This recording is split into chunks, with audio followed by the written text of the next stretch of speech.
really thin.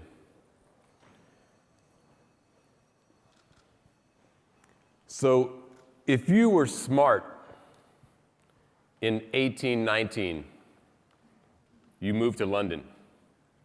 And if you were smart in 1919, you moved to New York. But if you're smart in 2019, you do like the Arival team, and you show up in Asia. So while the rest of the world is busy like Brexiting themselves out of the EU, or building walls to keep other countries out, or starting battles with other leaders, most of Asia is busy connecting, right?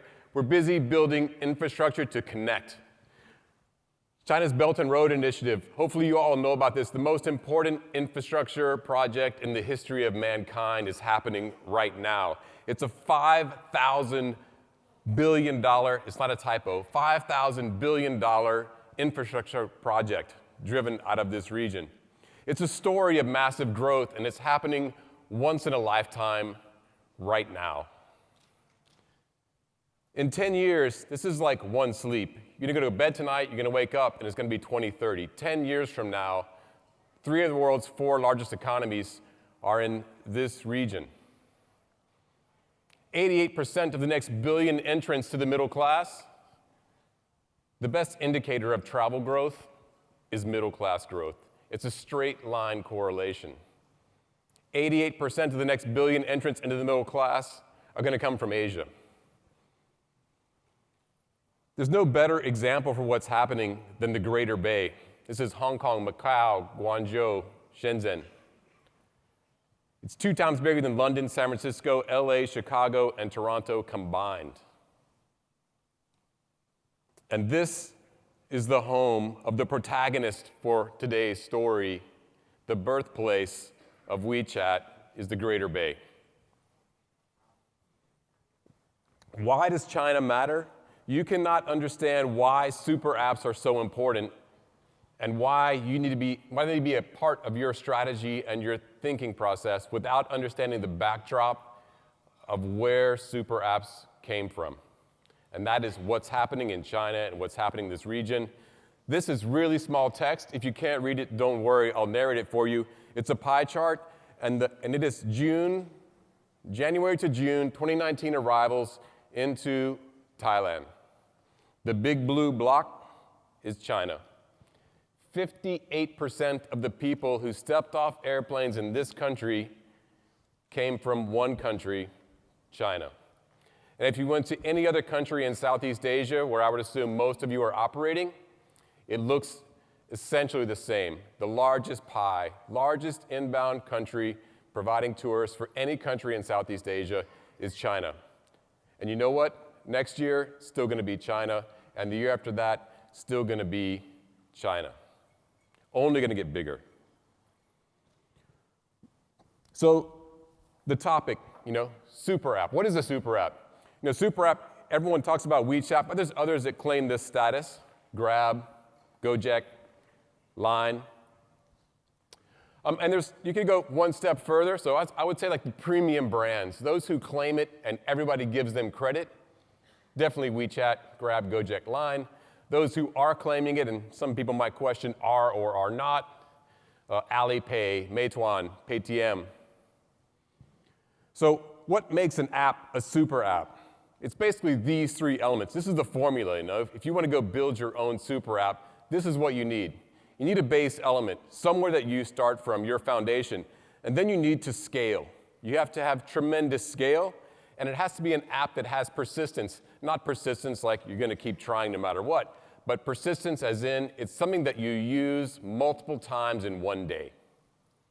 Base element, scale, and persistence. So this is kind of how these apps grew up using this formula, right?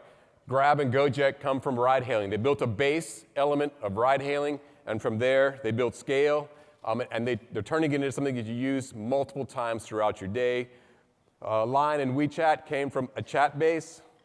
Alipay and Paytm from payment, and Meituan came from reviews and e-commerce and spread out from there. But they all use the same formula, base element, scale, and it becomes something that's persistent in your daily life. So super apps and travel. That's what we're here to talk about. Is anyone actually doing something with super apps in travel? It's like everybody's doing everything.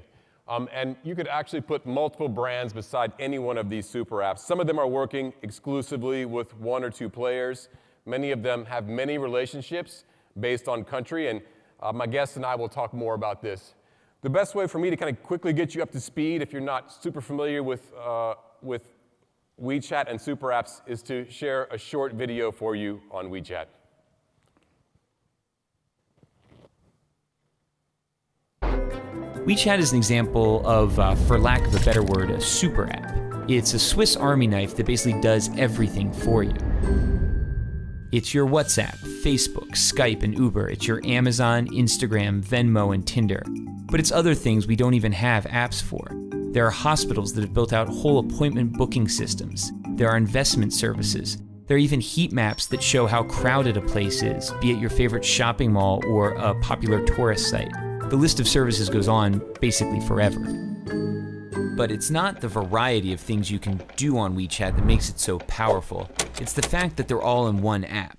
So why does that matter? Hypothetically, imagine you're sitting at home and one day you notice your corgi is dirty. You open WeChat, hit a few buttons, and a few hours later a man shows up at your door with some shampoo and a big vacuum. Your dog gets cleaned and he looks great.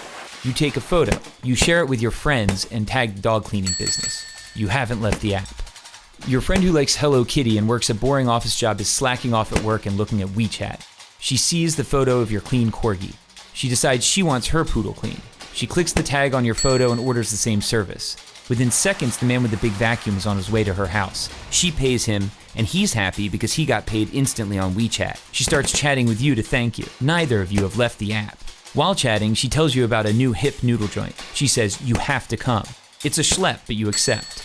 She orders food while still at her desk. You order a taxi. She pays for the food. On the way to her house, the man with the big vacuum invests the money he earned from both of you into a wealth management product that's probably a little too risky.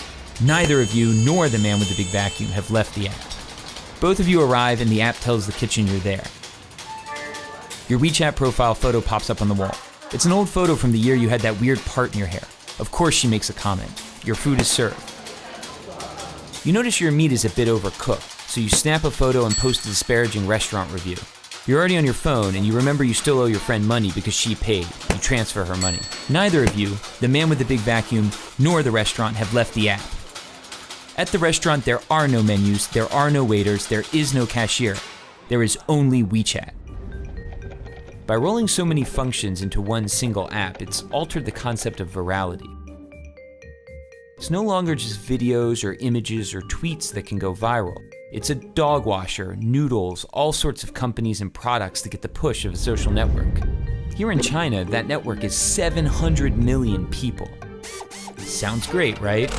Well, it is, but using a single app to find a date, schedule an oil change, or notarize a document also enables WeChat to collect a staggering volume of personal data. They know what you talk about, who you talk about it with, what you read, where you go, why you're going there, who's there, how you spend money when you're online, how you spend money when you're offline. The list goes on indefinitely. Yeah, so the list goes on indefinitely. And since the time this video was made, the number of people on the platform increased more than the population of the US. It's 700 million in this video. Now the number of WeChat daily users is around 1.2 billion. This is a whole new business model, right? This is a fundamental shift to ecosystem-based commerce. It's as big as the shift to online or the shift to mobile. This ecosystem-based model is the biggest thing happening this century.